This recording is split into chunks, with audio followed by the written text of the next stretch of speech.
Thank you for joining us. I'm Walt Grayson. It's a culture that influences almost everything from the foods we eat to the music we listen to on the radio. I'm talking about Hispanic heritage. And believe it or not, Hispanic heritage has had quite an influence on the state of Mississippi. During this program, we'll dive deeper into that heritage. You know, the first European explorer in what would become Mississippi was from Spain. We'll meet current athletes who bond over their common Hispanic heritage, and we'll recognize some of the notable Hispanics currently making a difference in our country. But for now, we'll begin with a basic question. What is Hispanic heritage? Well, Merriam-Webster defines the word Hispanic as relating to or being a person of Latin American descent, especially of Cuban, Mexican, or Puerto Rican origin living in the United States. Heritage, well, meaning something that is transmitted by or acquired from a predecessor, or something possessed as a result of one's natural situation or birth. So, when you put those two words together to form the phrase Hispanic heritage, you get a picture of what we see in our country every day. A celebration of culture by those who descended from Latin America. And boy, it is everywhere. Each year, Hispanic Heritage Month takes place from September 15th until October 15th. So yes, we're right smack in the middle of it right now. The tradition started back in 1968 as Hispanic Heritage Week under President Lyndon Johnson. A few years later, in the 1980s, this happened. We honor all those many millions of our citizens who so exemplify the values of family, work, and respect for God and love of country. And when it comes to these basic building blocks of character, no group of citizens should be prouder than Americans of Hispanic descent. President Reagan recognized the holiday as a week and then extended it to a month beginning in his next term, and then other presidents would soon follow. Man, that was a lot of history, wasn't it? But still, it doesn't cover exactly how the Hispanic influence got here. Well, here's a bit more. It takes you way back to when the first Europeans came to our area. Hernando de Soto and his band of explorers came through here in the mid-1500s. What they brought was a whole new world. What they left behind was a drastically different way of life for the Native Americans. And, in a roundabout way, maybe one of the South's favorite foods. Take a look. Spaniard Hernando de Soto was the first European explorer to visit what would become Mississippi in about the mid-1500s, over 150 years before the next Europeans would get here. He walked into a world already in transition from a society centered around mound complexes into a more spread-out culture built around scattered villages. His intrusion with his armed men and a cadre of priests along with their strange animals like pigs and horses had drastic results. It was about 1540 that De Soto followed the Tombigbee River into our area from the east, probably somewhere around Columbus, but nobody really knows his eventual route across Mississippi. But we do know he wintered in 1540, 1541. He wintered with the Chickasaw. And they have some very famous renderings and renditions of that encounter. De Soto was not the most gracious guest. So it was a running skirmish between there trying to get to the Mississippi River. Ah, yes, the Mississippi River. De Soto's famous discovery of it, again, at a place nobody has a clue exactly where. We know it's somewhere between Vicksburg and Memphis, which was a pretty good swath. There is a significant Spanish artifact that was found near Slaughter in the North Delta on display at the Delta Museum in Greenwood, so that gives a hint where you could have been. The where of De Soto's travels can be debated from now on, I guess, but the what of it is really much more significant. We do a lot of really good analysis on material remains of people. But what we really like to do is discuss the behavior behind the material remains. Archaeologists know one thing the Native Americans did after De Soto. They abandoned their small scattered villages and gathered into more secure, larger areas.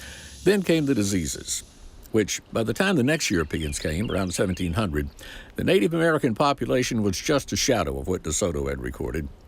However, the escaped horses were caught and domesticated by the Native Americans, and the pigs that escaped from De Soto evolved into our southern delicacy, barbecue. Had no idea it had Spanish roots. Hey, you can learn a whole lot more about Hernando de Soto by heading over to the two Mississippi museums. The state's Department of Archives and History has an exhibit on de Soto with a lot more detail and a lot of maps. Let's go down to one of Mississippi's most beautiful and historic river cities, Natchez. Believe it or not, it was once under Spanish control. Natchez' first governor, a Spaniard. Back in 1779, Spain declared war on England. And in that same year, Bernard Galvez, one of the governors of Spanish Louisiana, captured Natchez and put it under Spanish control. 10 years later, Manuel Gayoso de Limón would be chosen as governor over the region. And a few years later, in 1791, Fort Nogales was completed. Now, Fort Nogales would be placed up near where the Yazoo and the Mississippi rivers meet. That's north of present-day Vicksburg, somewhere around Redwood. And the idea was the fort would discourage Americans from moving into Spanish West Florida. And then fast forward to 1797, U.S. Captain Isaac Guion arrives in Natchez to enforce the Treaty of San Lorenzo. And then the rest is history. I mean, literally, it really is. The treaty gave America, among other things, the authority to regain control over that part of Mississippi. Isn't it amazing to see how all of this comes together? I mean, who would have thought the influence of Hispanics would have been so strong or would have gone that far back in Mississippi's history? Well, let me tell you, we're just getting started. Hey, when we come back, we venture into the world of sports, how Hispanic heritage plays a vital role in bonding over baseball. And later, an American fashion trend like no other, how Hispanic heritage paved the way for us to take our shade with us in style. Well, stay right in your seat. 12 News Hidden History on Hispanic heritage continues when we come back in 2 minutes.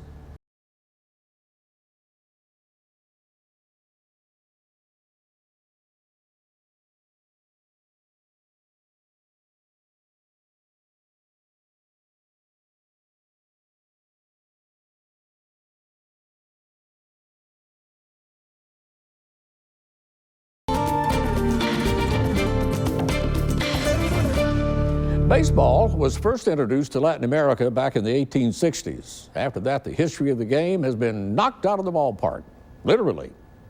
The sport spread like wildfire, a movement that to many Hispanics was like hitting a grand slam homer when you're down at the bottom of the ninth.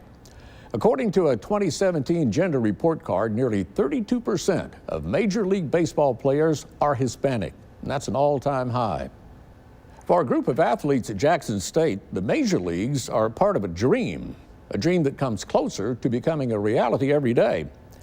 But what makes the story even more unique is the way their Hispanic heritage helps them to bond over baseball. Listen to their stories. Baseball, when I came out to whom, I guess. When I was 3 years old. My family, that's all we talk. Playing baseball like in a club. So my father take me to the club. I grew up playing there. So My grandpa played professional in Mexico, and so he baseball's in the family.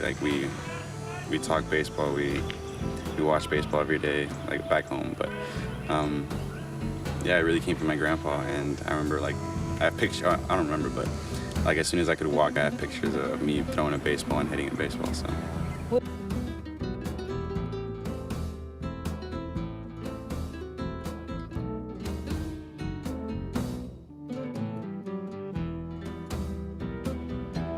So my family is from Mexico.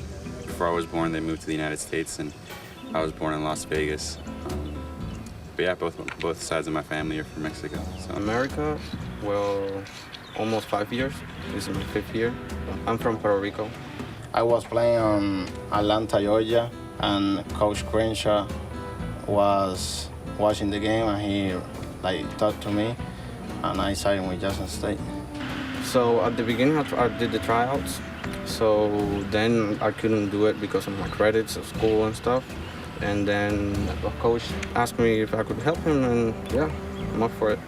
Yeah. You like it a lot? I like it a lot, yeah. I learn a lot.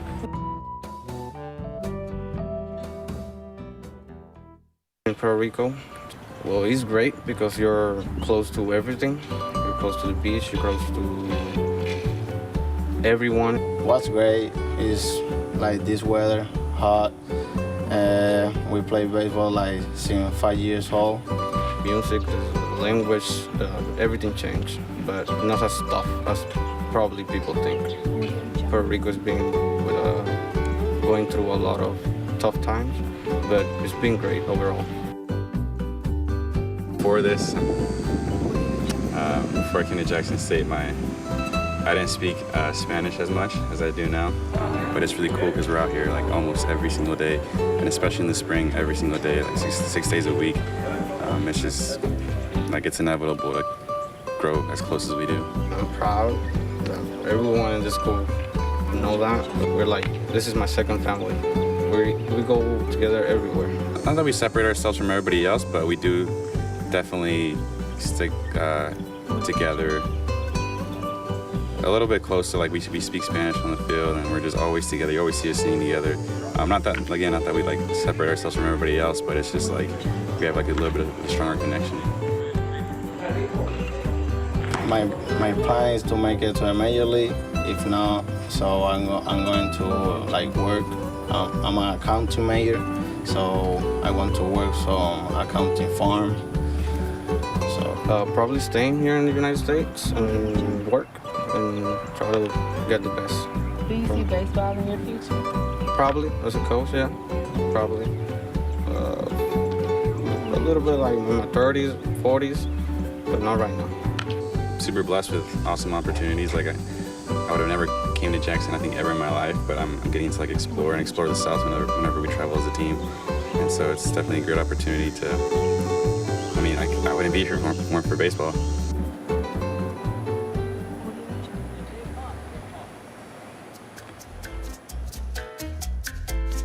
Got a lot of time that they do like Hispanic team in here. It made me like that. It made me like I'm in my home. It's different because like the food from here is very different from back home, but everything else is good. Yes, sometimes when you don't have nothing to do, those are the hard times, the times that you miss a lot. It's something that I love, baseball, so it's something that it's just me. Baseball is just me. So probably sometimes I take it as a therapeutic. The fact that like I'm a little different than everybody else, and like I have, like obviously I'm American, I take a lot of pride in that, but that I have like a little bit of something else that's really cool, and especially when I meet somebody else that speaks Spanish or is from Mexico, and I can communicate with them and I can connect with them. That's really cool. Yeah, that is cool. It's kind of like a little family there. Here's a quick fun fact. Now, you only saw 3 players from Jackson State's roster in that video, but on the field, you'll find more than a dozen players of Hispanic descent. We got to take another break. 12 News Hidden History is back in 2 minutes.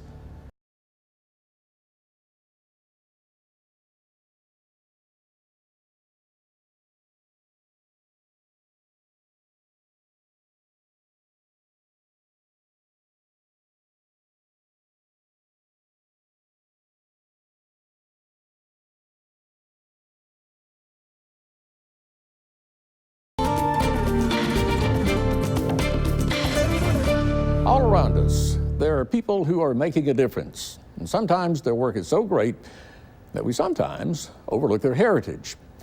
Like one of the justices on the highest court in the land, for instance. Sonia Sotomayor is the first Latino Supreme Court justice in Supreme Court history. She was nominated by President Obama back in 2009. Sotomayor is best known for her work on several high-profile cases like one surrounding Obamacare and the Fourth Amendment rights. Please join me in saluting one of those heroes, Leroy Petrie.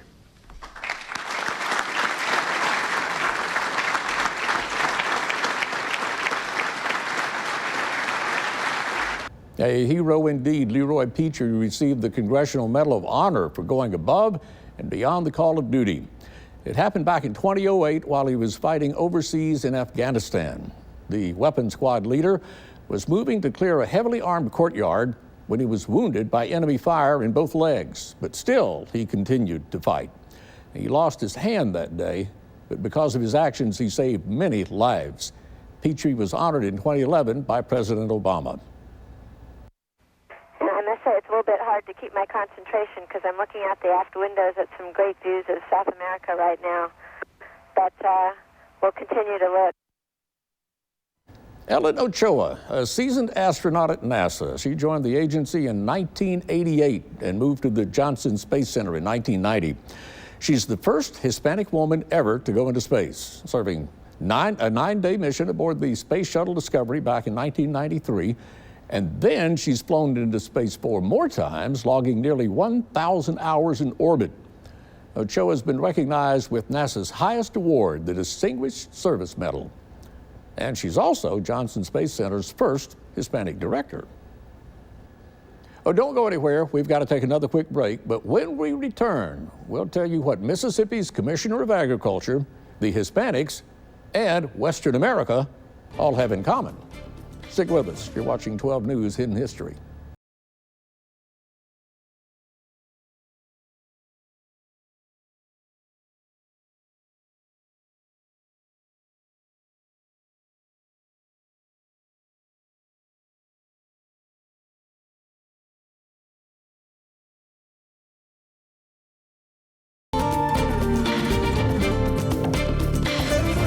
Now, before we went to break, I told you that there was something that the Ag Commissioner, Hispanic Heritage, and Western America all have in common. I'll tell you what it is: a hat. Gary Burton ties it all together for us. You know, I've been wearing a cowboy hat like this, a white straw hat in the summertime or a felt hat in the winter, since I was a teenager. Cowboy hats are a staple in Southern and American culture. It's a symbol of who we are as Mississippians and Americans, and has a great history. And they can be a fashion statement with Western ties or a necessity for a rural working class. When you're on a tractor, the bald-faced sun all day long, when you're working cows, comes in handy. When it rains, and it rains, this hat is perfectly designed to shed the water. But the beloved hat of famous cowboys, musicians, rodeo greats, and even Mississippi's Commissioner of Ag and Commerce, Andy Gibson, have roots that run deeper than many would even think. Those roots trace back to the 19th century, where we even learned of a man named John B. Stetson. But according to Commissioner Gibson, Stetson may have had help from some outside sources. So I know that, and I'm no expert by any means, but I know John B. Stetson of the famous Stetson Hat Company gets the credit for developing the hat in 1865. Now, the truth of the matter is he was inspired by a lot of different sources. And indeed he was. Cowboy hats were worn by Western ranchers. You've seen them wearing those hats in old Western movies. But there is another group who placed an influence on Stetson as well. I know the Hispanic community has always worn large hats. Right again. The Hispanic community wore large hats to adapt to the hot and sunny climates in the Latin Americas, more specifically in Mexico. And while there are no solidified records that show which group came up with the original idea of the hat, Commissioner Gibson says part of the cowboy hat's history that no one really knows about rests right here in Mississippi. The history of Mississippi is, the legend is, you can research this. John Stetson, when he was moving from the east out west, he spent some time in Mississippi near a place called Dunn's Falls. Dunn's Falls is located off I-59, about 5 miles south of Meridian. It is home to Mississippi's tallest waterfall, created way back around the time of the Civil War. And according to that legend that Commissioner Gibson is referring to, that waterfall powered a factory for John Stetson. And it was during that period of time, it is believed, he really developed the shape of the particular Stetson hat that we've come to know and to love. A shape defined by a curved brim and pinched crown, and a history embedded deep within Mississippi and Hispanic heritage. Gary Burton, 12 News. Yeah, believe it or not, Commissioner Gibson says he wears more than just the traditional Stetson hat. And another fun fact, he told us that while he was working in the State House, he couldn't wear it on the floor at all. So now he can wear it wherever he pleases.